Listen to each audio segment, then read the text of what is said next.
Hi, I'm Chris Landis. Welcome to Worth the Wait Farms. We're a dairy and commercial poultry farm in northern Lancaster County. We're home to 44 milking cows, around 100 head of cattle, 60,000 chickens, and we encompass a little over 150 acres of farmland that was originally deeded to my family from William Penn in the early 1700s. Worth the Wait Farms is in the Middle Creek watershed, which then drains into the Conestoga, which flows down into Susquehanna and eventually ends up in the Chesapeake Bay.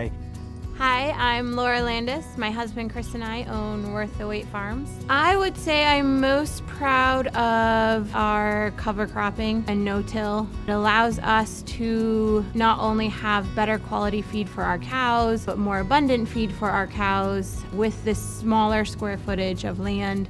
And it has improved the soil quality and even just better to look at. I mean, it's not all brown and muddy everywhere all year. It's definitely improved even just in the few years that we've been here. And it generates a lot of conversations with our neighbors of what are you doing and why? And oh, well, maybe I should try that too. The first thing we did right out of the gates when I took over the operation in 2010 was implemented a no-till farming practice. We do very little, if any, tillage here. We rely on the plants to do that for us, our cover crops and things like that. There's no working of the ground, turning the ground over as it traditionally had been done. We drive the seed directly into the ground without turning it over. A specialized piece of equipment that does that, and that minimizes our chances for erosion. It minimizes our soil losses and allows us to get a crop established without having to disturb the organic matter, disturb the soil layers and things like that. Allows us to build organic matter in the soil to make for a healthier soil that requires less commercial fertilizer,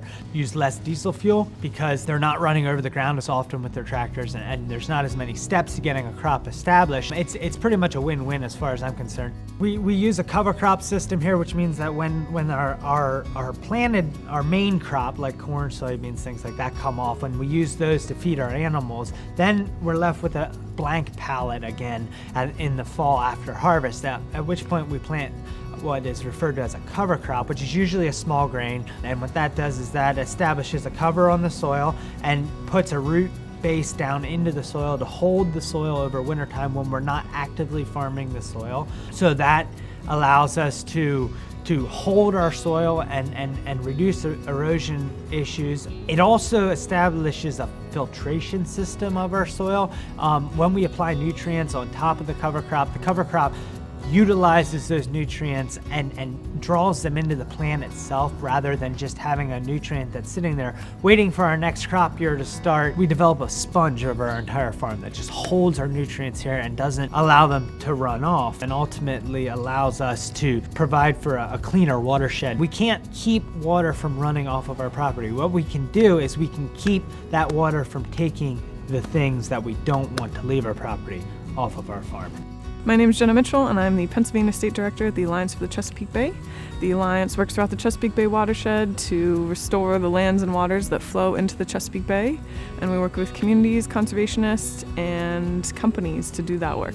I think that unfortunately a lot of America doesn't quite understand the reality of farming, or they have different concepts of what's good farming and what's bad farming, and I think that the Landises, break those stereotypes and really show how good farming is and how smart you need to be in order to be a farmer. They're just the epitome of what I'd love America to learn about the reality of dairy farming. Well, our land is our livelihood, so we take it very seriously to ensure that it is taken care of and that we are ensuring that it's here for future generations. If we don't take care of our land and don't ensure the conservation of our natural resources, we can't ensure that our future generations will be able to continue what we've been working so hard to establish here at Worth the Wait Farms.